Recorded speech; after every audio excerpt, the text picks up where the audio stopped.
कहीं भी आपको लगता है कि बिटिया गलत रास्ते पे जा रही है, आपके नाम को मिट्टी में मिलाने वाली है, तो आप बिटिया के हाथ पीले कर दो। ये आपके लिए भी अच्छा और बिटिया के लिए भी अच्छा है। बोलिए गोविंद भगवान की। महाराज, बेटियां बाप बड़े नाजों से पालते हैं और जरा भी कोई चूक हो जाए तो बड़ी तकलीफ होती है।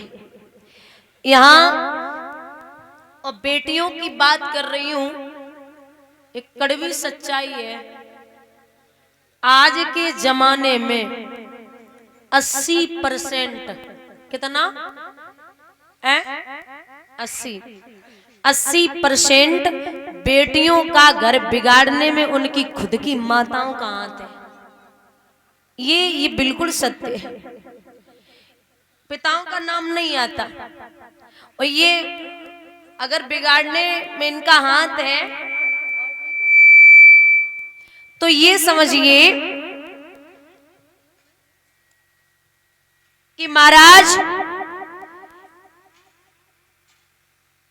जो 2-2, 3-3 घंटे फोन पे लगी पड़ी हो, क्या खाया, क्या पिया, सास कहाँ गई, कौन से कलर की साड़ी बांध रखी, बाजार कब जाओगी, पति क्या कर रहे हैं, जेठानी क्या कर रही, क्या फर्क पड़ता है?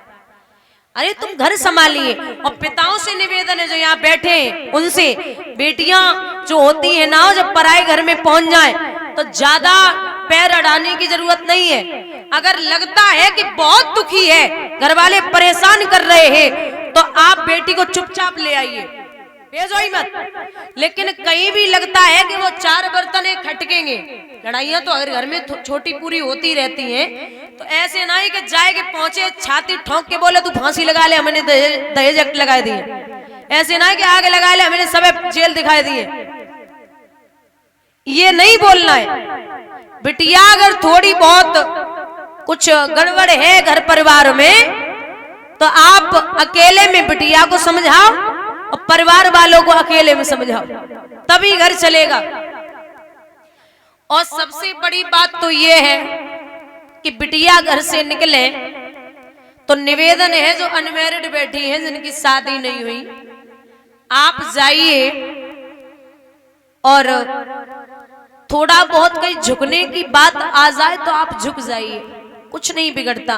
बेटी जो खिलाए वो खिलाइए, माताओं से निवेदन है, जो पहने वो पहनाइए, जैसे पढ़े पढ़ाइए, लेकिन सर के ऊपर मत बिठाइए। एक सेठ जी थे, बहुत ध्यान से सुनना। उन सेठ की एक छोटी सी बिटिया थी। जब तक वो छोटी रही, कोई 2 बातें कहता 4 पकड़ा देती, कोई 4 बातें कहता 6 पकड़ा देती। तो सेठानी बोली कि बाबरे मत बनो, पराए घर जावेगी, जाए कुछ सद्बुद्धि दो। सेठ जी बोले पागल होगा, हमारी बिटिया रईस बाप की औलाद है, पराए घर जाएगी तो क्या हुआ, हम 2-4 नौकर भेज देंगे। सेठानी बोली जो नौकर और पैसा हर जगह काम ना आता है, जहाँ जबान अच्छी ना है वहाँ पैसा काम ना आवे। लेकिन सेठ जी ना माने। महाराज बिटिया शादी के योग्य हुई, सेठ जी ने विदा करो। रात भर तो बिटिया ने काटी, सुबह सुबह फोन आ गया, पिताजी हमें ले जाओ। हैं? सेठ जी बोले कल विदा करी, आज ले जाएं, क्या बात है गई भाई? बोले हाँ, अगर भोजन कर रहे हो तो पानी यही पीना, आके हमें ले जाइए। अब बाप तो बाप होता भाई, बिटिया बहुत प्यारी होती है पिताओं को। लेवे को पहुंचे, समधी से कहा नमस्ते, नहीं बोले। समधिन से कहा बिटिया को लेने आया हूं, ले जाऊं क्या? सास बोली कल्ले को ले जाए वाले अवे ले जाओ, हमें ऐसी बहू को नहीं रखना जो पल पल पे जवाब देती हो, ले जाइए से। सेठ जी ने चुपचाप बिटिया को लो और घर पे पहुंचे, हाथ पकड़ के बिठा लियो, लाड़ो ठीक हो? बोले खाक ठीक है। तो क्या हुआ, वो ससुराल अच्छी नहीं है क्या? बोले वो ससुराल है, अरे 1 नंबर का नरक है, नरक। अच्छा सास तो ठीक होगी ना? बोले सास 1 नंबर की डाइन। अच्छा ससुर? बोले ससुर 1 नंबर के राक्षस। अच्छा ननद? बोले 1 नंबर की चुगलखोर। अच्छा जेठ? बोले जेठ 1 नंबर का धूर्त मूर्ख। देवर? बोले 1 नंबर को आवारा। अच्छा सब खराब है? बोले सब। अब पति तो ठीक होगा ना, पति। बिटिया हाथ जोड़ के बोली, एक नंबर को यमराज, ससुराल नहीं जाना, कुछ भी हो जाए, मुझे कुछ भी कर लो। सेठ जी बोले तुम यही रहो, हम यही समझेंगे कि हमारे दो ही लला पैदा भय। और माताओं ये सत्य है बिल्कुल कि बिटिया अगर 10 दिन से ज्यादा मायके में रुके तो पड़ोसी बातें करने लगते हैं। काय नाई गई, का पिटके आई हो, का सास ने कूट दो, का पति शराबी मिलेगो, का मतलब पड़ोसी बातें करेंगे। अब बिटिया को तो 1 महीना है गो नाई गई, तो जवाब दो कि क्या बात है, काय नाई जा रही? मंदिर जाती, पुजारी बोलते क्या हुआ लाड़ो, अब की बार शादी के बाद गई नहीं हो, दामाद जी नहीं आए क्या? बिटिया बोली या तो एक दामाद है, तो जी अंदर हो, तो जी अंदर हो, नहीं जाना। सेठ जी परेशान बैठे, सो बिटिया बोली पिताजी एक काम करो, अब हमें यहाँ अच्छा नहीं लगता, लोग बातें बनाते हैं, तुम हमें कहीं छोड़ के आओ। बोले ऐसे कैसे छोड़ दें, आप मेरी बेटी हो, कहाँ छोड़ के आऊं? बोले नहीं छोड़ के आइए।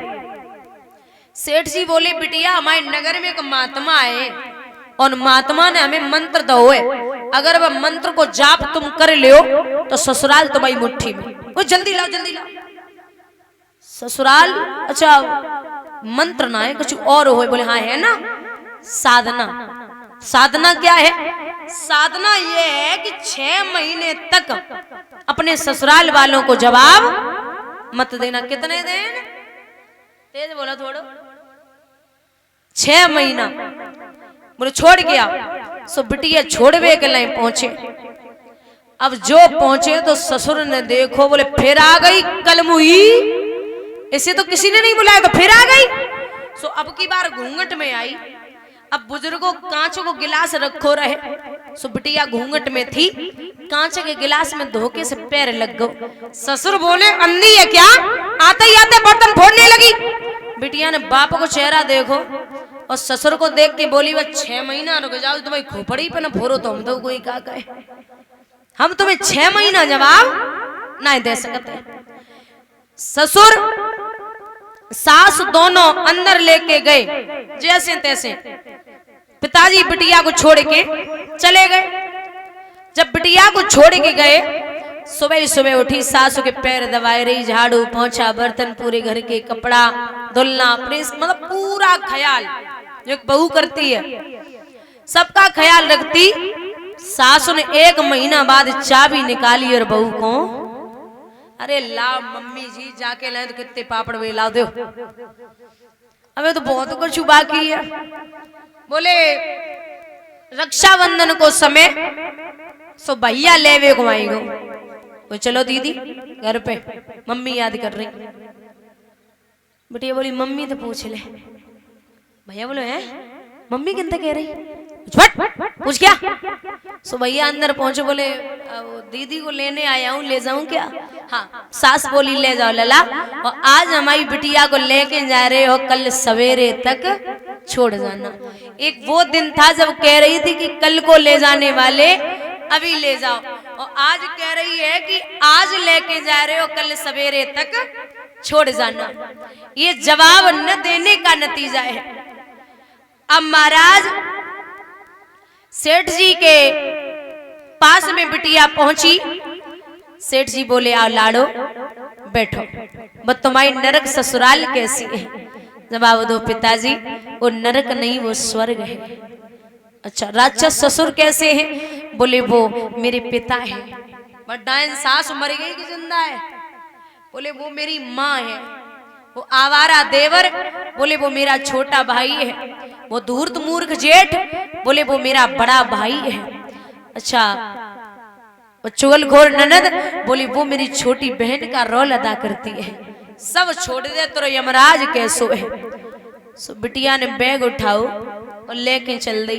बोले हमारे पति चाहे लंगड़े हो, चाहे काने हो, चाहे अंधे हो, चाहे भिखारी हो, चाहे दुर्बल हो, हमारे पति हमारे लिए देवता है, तासे पति की बुराई ना करो। अब सेठ जी ने हाथ पकड़ो, बोले जो भी है जैसे भी है साधना रंग ले आई। ये जवाब न देने का नतीजा, अगर अपने झुकने से रिश्ते बन रहे हैं तो आप झुक जाइए। अपनों को ढूंढना बहुत मुश्किल की बात है। आज के समय में परिवार परिवार को नहीं चाहता, ये सत्यता है। तो बहुत मुश्किल की बात है। जितना भी हो सके रिश्ते बनाना और संभालना सीखिए। इस प्रकार से बेटियों को संस्कार दीजिए कि वो पराए घर जाकर के अपने बाप के आन मान और सम्मान पे आंच न आने दे। सुन रही हो? कान खोल के सुन लियो। आओ कह रही आओ। अब कुछ तो बोली, तुम काहे बैठी, तुम्हें तो जाने पराए घरे? बिल्कुल नहीं जाना। ऐसे कैसे जाने? महाराज यहाँ बिल्कुल नहीं, यहाँ बोले हैं महात्मा, बाबा बोले कुछ अधिक नहीं और कछु इच्छा दान चुका राजन। एक लाड़ो घर में कुआरी है बके पीले हाथ करा राजन।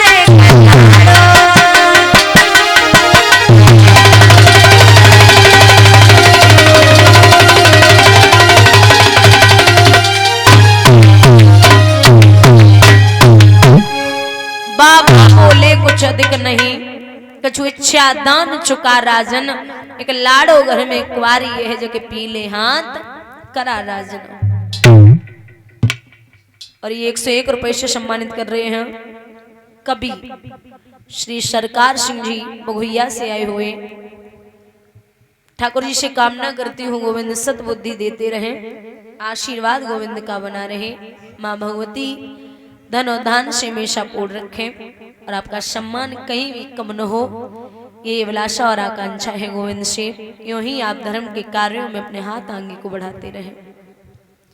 भैया ये बाबा ने जवाब दिया तो बोले यहाँ मेरे पास कुछ भी नहीं है कुंजी और लगाम के अलावा। बोले उसी का संकल्प कर दे। कुंजी और लगाम का संकल्प बिना सोचे समझे कर दिया। महाराज संकल्प में क्या चाहिए?